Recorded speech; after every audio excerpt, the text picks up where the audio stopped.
Hi guys, it's story time, Miss Watson. It's story time with Miss Watson. It's story time with Miss Watson. It's story time with Miss Watson. We took our baths and we brushed our teeth. We got our PJs on, now it's time to read. It's story time with Miss Watson. It's story time with Miss Watson. Let's read!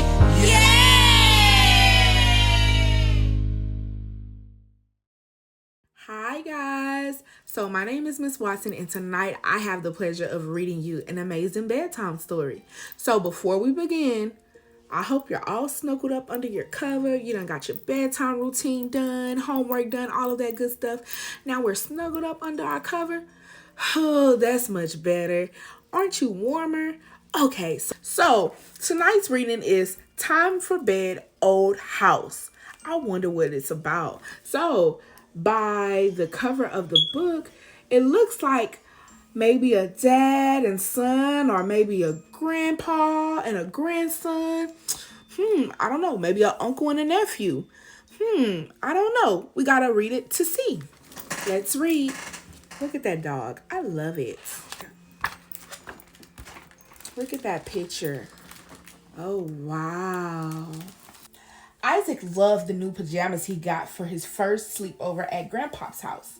He loved laughing and playing with Grandpa, but he didn't love the thought of sleeping away from home. I'm not sleepy, Isaac said. Then stay awake, Grandpa said. But it's time to put the house to bed. I've never heard of putting a house to bed, Isaac said. Well, little buddy, said Grandpa, let me show you and Bear how it's done.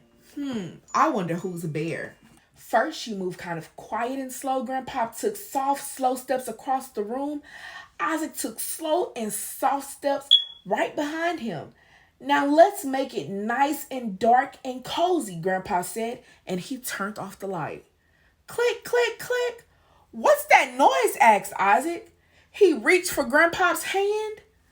Oh my gosh, y'all, look at Isaac reaching for Grandpa's hand.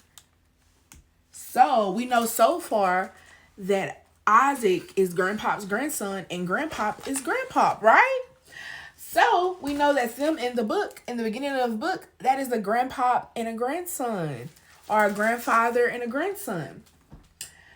That's just Snuffles, Grandpa said.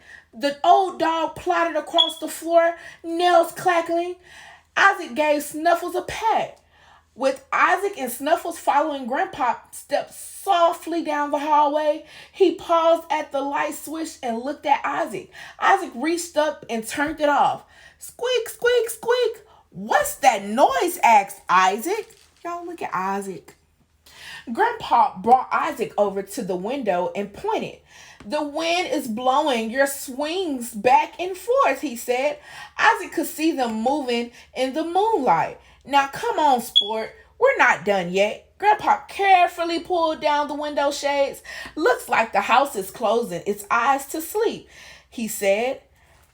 Creak, creak, creak. What's that noise? Isaac said.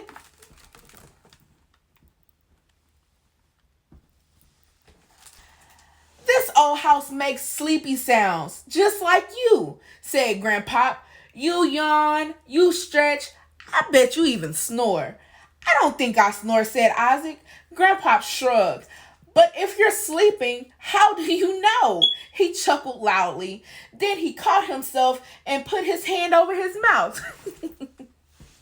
When Snuffles yawned a squeaky yawn, Grandpa put his fingers to his lips and whispered, "Shh, Snuffles, shh." They went into Mama's old bedroom. Time to read a bedtime story to the house, Grandpa said quietly to Isaac. But I can't read yet, Isaac said quietly to Grandpa. I bet you can read pictures, Grandpa.